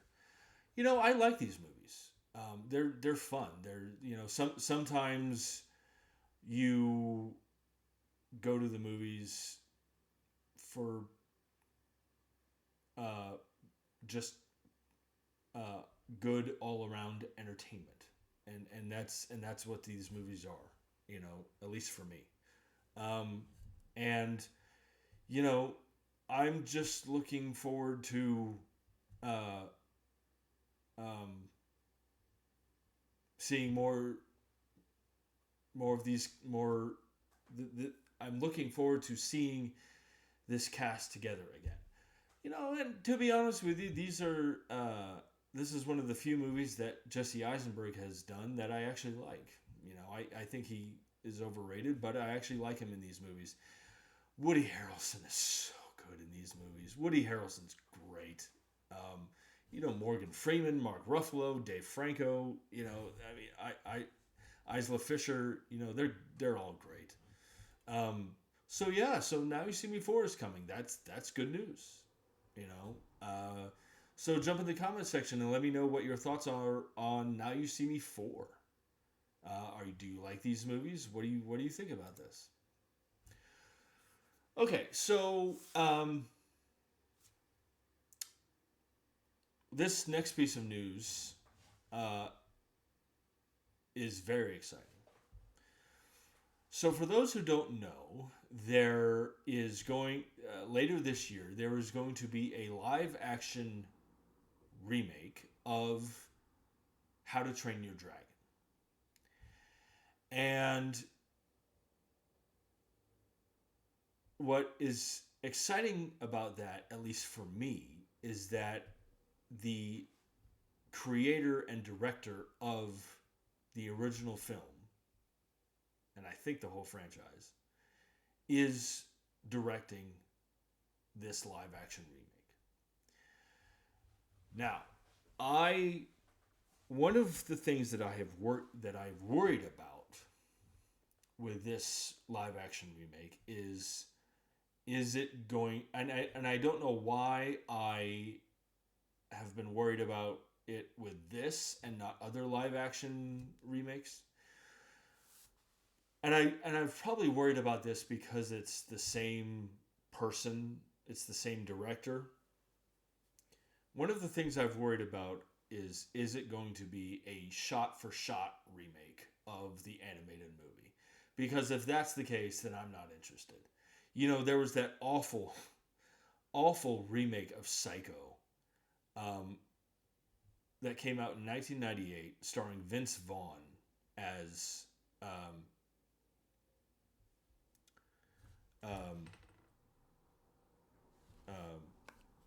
why can't my brain work today?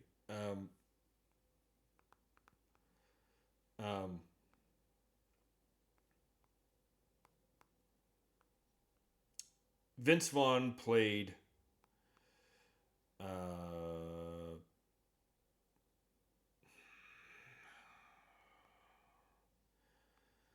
hold on, I'm sorry.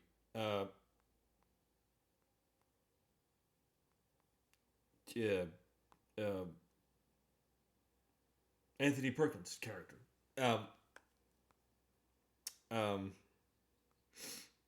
Vince Vaughn played Norman Bates. That's the wow. My brain is not functioning today. So there was that awful, and I believe it was directed by Gus Van Sant, and it was a shot-for-shot remake. So it's like, creatively speaking, there's nothing, like, why would I see this movie? I'll just watch the original. I have been worried that this live-action remake of How to Train Your Dragon, I've been worried that this is going to be a shot-for-shot remake. And if that's the case, I'm not interested, and why do it? And I just hope it's great. Because there have been a few other live-action remakes recently that haven't done well and haven't been received well. Hint, hint, wink, wink, nudge, nudge. Well, according to this article that I'm about to read, the live-action remake of How to Train Your Dragon is pretty darn good. This article is on CBR, published a couple days ago. Uh, Universal Pictures will be doubling down on the live-action reimagining of How to Train Your Dragon. 2 months ahead of the movie's release in theaters, it's been announced that a follow-up film is already in the works. This article continues, per The Hollywood Reporter. It was announced at CinemaCon on Wednesday that How to Train Your Dragon 2 is officially in development. The movie has even been given a release date already, set to arrive in theaters June 11th, 2027. Okay. This says to me the fact that the live action remake isn't even out yet. Like, it comes out in 2 months. And it's already getting a sequel. This says to me that the studio behind this remake loves the movie, and they're confident that it will do well. This says to me that the movie's great, and they want to do another one. And this also says to me that it's not going to be a live action remake, which excites me. It will be interesting to see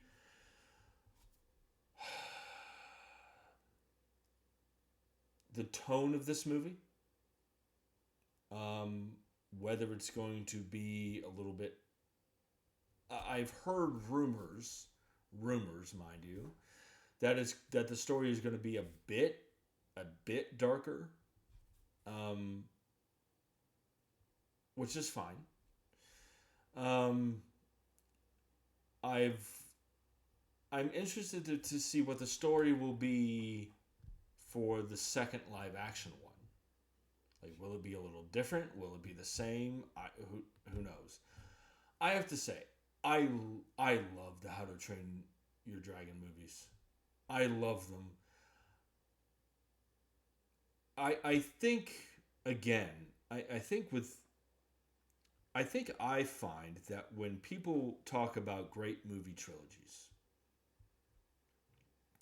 I think people always point towards the obvious. Like Lord of the Rings, Star Wars, you know.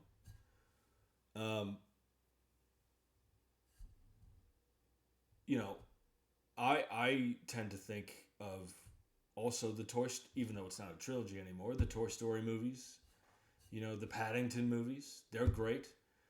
How to Train Your Dragon's great. That trilogy is fantastic, and I love them so much. I'm wondering what the story's going to be. If it's going to follow the same path, that could be interesting. Again, this says to me that the studio is confident in the first one, and that they love it, and that people are going to go see it, and it's going to be a success, a huge success. And that's great news. That's awesome. So they're moving forward with the second one. I hope that's great too. So yeah, there's going to be a second live action How to Train Your Dragon. Pretty great. What do you guys think about that? Jump in the comments section and let me know your thoughts. This next bit of news, and actually I wanted to talk about, well, let me get to this news first. This next bit of news might be a little divisive, but I'm not sure. This article is on Variety. So one of the funniest movies that I've ever seen, at least at the time that I watched it, was the original Friday with Ice Cube and Chris Tucker. And I forget who played the father. Um,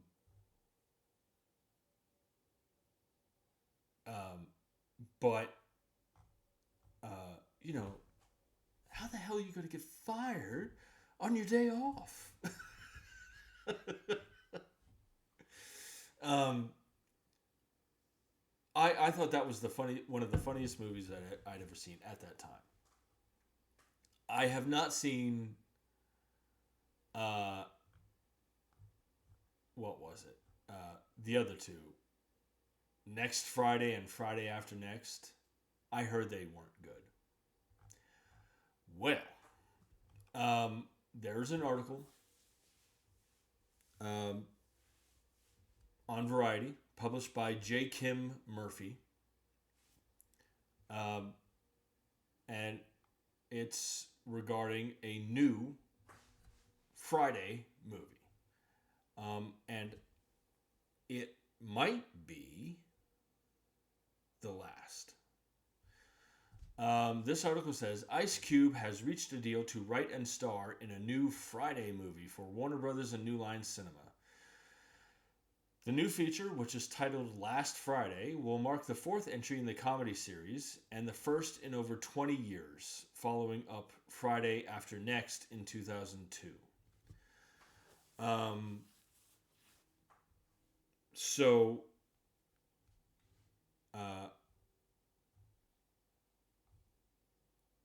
So yeah, there's going to be a fourth Friday movie, and Ice Cube is going to direct as well as write.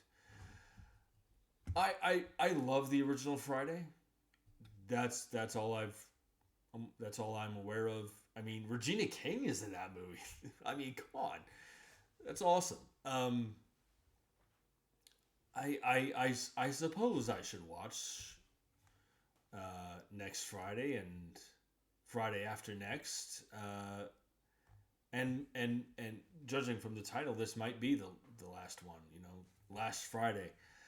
I don't have much to offer about this. Only that I will say that again, the original Friday is one of the funniest movies I've ever seen.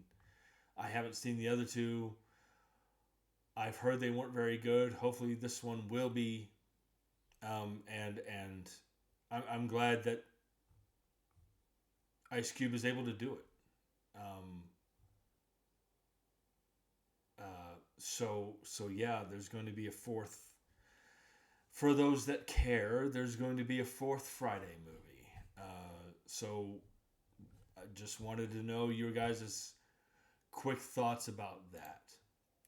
There is one piece of news that I wasn't sure whether to talk about, but I'm going to go ahead and talk about it. So, for those who don't know, there was, I'm not sure anymore, there was, Disney has done a lot of live action remakes of their animated films. And I'm talking about this kind of off the cuff because I wasn't planning on talking about this today, but there was going to be a live action remake of Tangled, and not much was known about it. They weren't even in pre-production yet. They were just developing the story, I think, and so there was going to be a live action remake of Tangled. However, that movie has been delayed indefinitely. And word is that it's been delayed indefinitely due to the massive financial failure and financial and critical failure of the live action Snow White. Now, let me just say this first about the live action Snow White. I am very, very aware of the comments that Rachel Zegler, the actress who plays Snow White in the live action movie, I am very, very aware, and my wife, Katie, being the Disney fanatic that she is also extremely aware of the comments that Rachel Zegler has made about the animated Snow White. And if you're not aware of them, it might be a good idea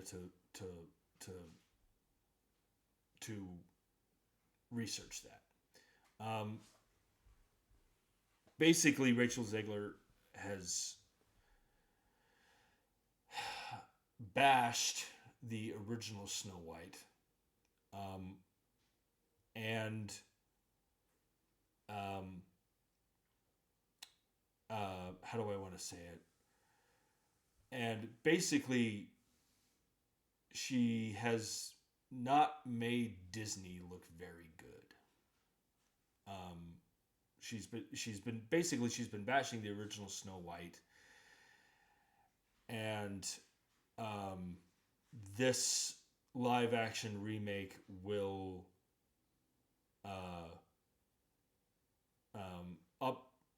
update the story of Snow White for a I'm not sure how to say it, but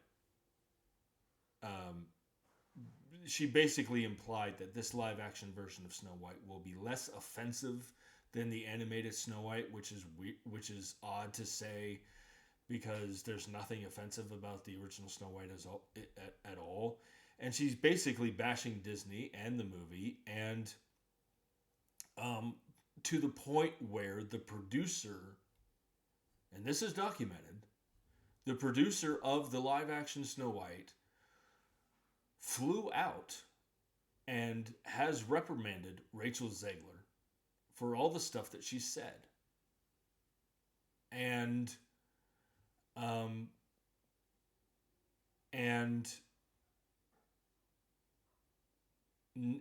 to the point where now Rachel Zegler has made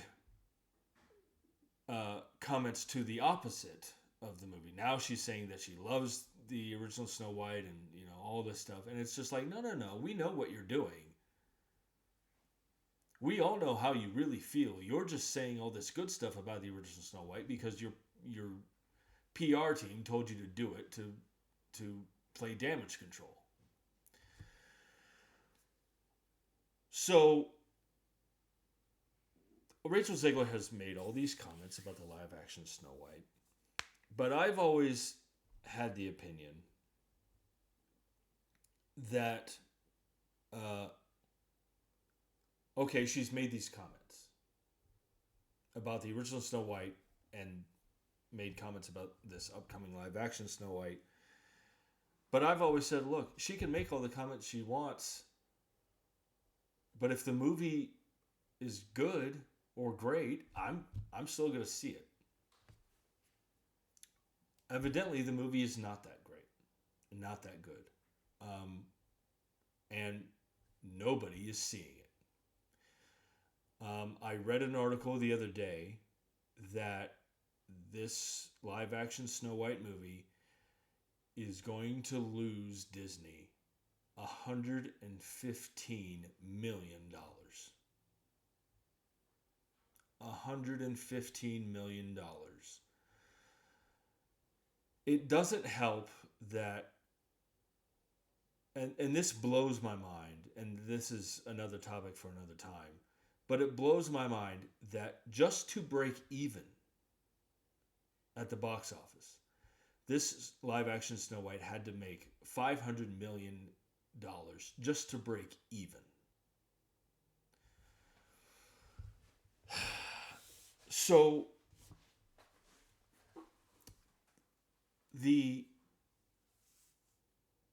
this Snow White is going to lose $115 million. It's estimated. Nobody's seeing it. Evidently, it's not very good either. And for the most part, at least what I have read, for the most part, Rachel Zegler's comments and everything that she has said at red carpet stuff and all this public stuff that she said, apparently for the most part her comments are to blame for the failure of this movie, financial failure of this movie. Now, and it is because of this financial failure and critical failure.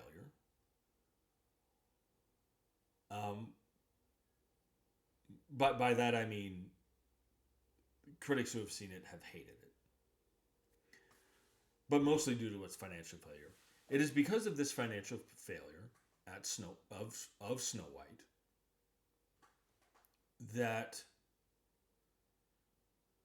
Disney has stalled production and delayed it indefinitely of the live-action Tangled. Because they don't want this to happen again. And nor, why would they? Now, I will say that this is not the first... Well, let me back that up. Disney lately has made a couple of live-action stuff that has not been received well either. I mean, they did that kind of prequel to The Lion King called Mufasa. That wasn't very well received either, although it made a lot of money. It made $700 million, over $700 million, I think. And there was another one that came out recently.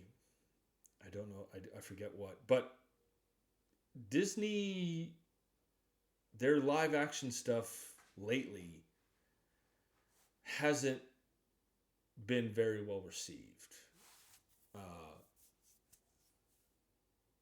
And I have read reports,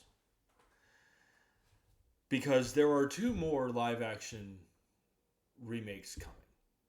One is Lilo and Stitch, which by the way looks great. And one is the live action remake of Moana. And I have read, and this may or may not be true,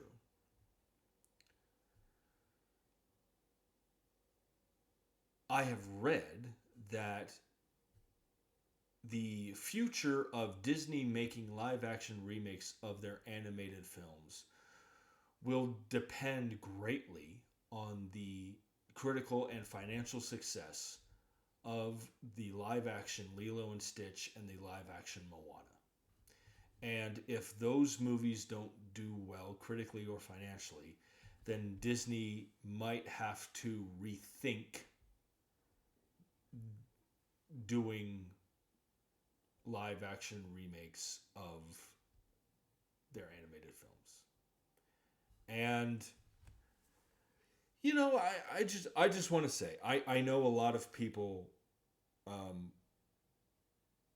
there are people clearly who are interested in seeing these movies, even judging by the critical drubbing of Mufasa. That movie made $700 million. There are clearly people who are interested in seeing these movies, if they're good enough, I guess. And there have been several remakes that I've seen that I thought the live action Cinderella was wonderful. I thought it was wonderful. And I loved the live action remake of Jungle Book. I remember I watched that at my mom's house.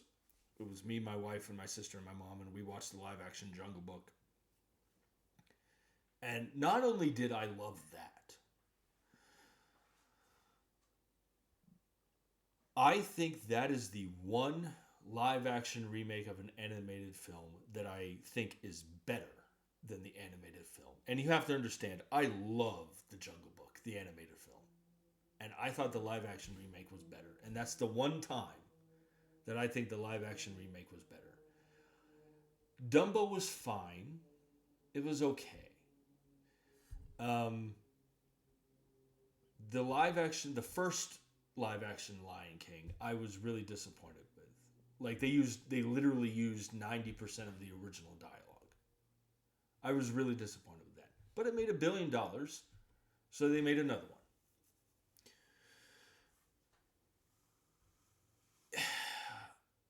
one.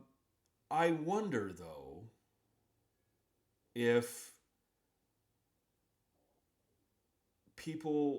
audiences are getting tired of not just seeing live action remakes of these beloved animated films, but I wonder not only if they're getting tired of that, but also like if they're getting tired of seeing them and having them not be good, you know? And clearly, that might be the case because Snow White is not doing well. It's not doing well. Nobody's going to. It's going to lose the studio $115 million. So I think, and I could be wrong again, but I have read that the future of these live action remakes depends on the success of the live action Lilo and Stitch and the live action Moana. And I can tell you this, if I'm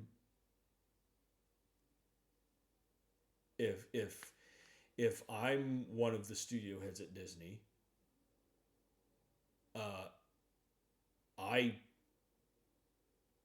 that would be my concern. And I think Disney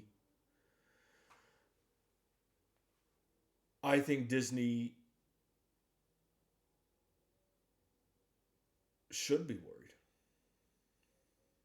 I really do. Now, listen, again, I want to be clear. There is clearly an audience. People are seeing these movies. But I think it's evident that people are losing interest, obviously, because of Snow White. And the financial failure of Snow White has led to the indefinite delay of the live-action Tangled.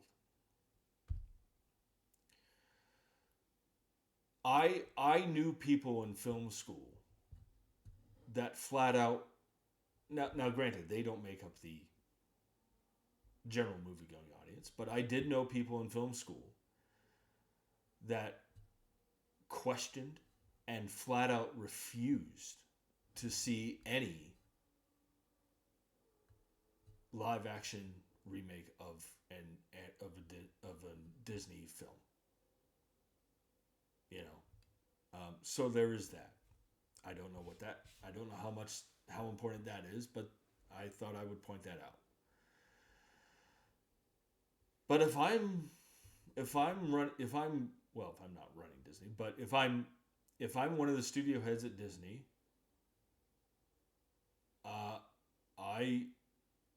I'm beginning to, I guess the best way to put it is,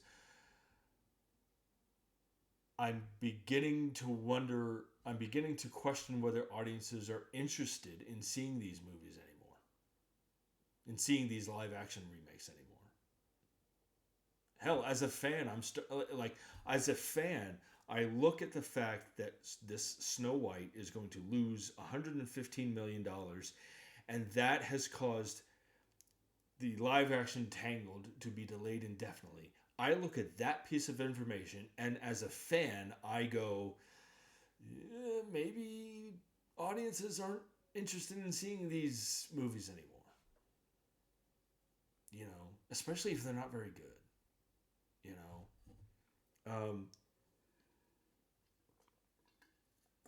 So that was a little bit of off the cuff news that I wanted to talk about. I uh, um, I wasn't sure whether or not to talk about it because I don't like, even though it's part of the business, um, I I I don't like talking about about movies being delayed because of another movie. Um,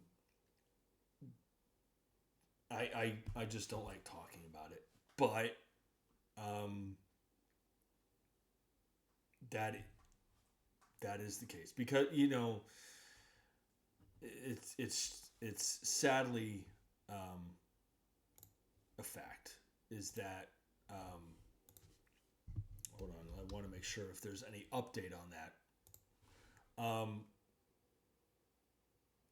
I mean it's in all the major trades. Um, like the Hollywood Reporter, um, it's in there. Uh, you know, Live action Tangled delayed because of financial failure of Snow White. So I even though it's part of the business, I don't like talking about movies being delayed. And I especially don't like talking about movies being delayed because of other movies' failures. You know, but you know, I just wanted to throw it out there and talk about it a little bit uh, and yeah. So I mean, what do you guys think about this? First of all, has anybody seen Snow White? Have you guys seen it? What do you think about it? Are you interested in seeing it? I'm personally gonna wait till it goes to Disney Plus. Um, what do you guys think about that bit of news there? So, uh, lots of news this week. I will be back next week to talk more movie news. I try really hard to make this the most comprehensive entertainment news show. Um, I try very hard, and it is. I'm not gonna lie. I have fun doing this, but at the same time, I also know people. I'm familiar with people. I should say I don't know them. I'm familiar with people who do this every day, and I'm like I don't know how you do it. And I say that respectfully because I love doing this, but I don't know that I could find stuff to talk about every day. You know, but I will be back next week to talk more movie news and so hopefully you guys enjoy the show so far. Um, and as always, if you like the show, um, hit that like button, hit that subscribe button, and spread the word. Tell your friends. And if you have a comment or question, or just want to hear my thoughts on any movies I may have seen or TV shows that I've seen, email me anytime in the description at the description of this video. And so, uh, and as always, until next week, I will see you at the movies.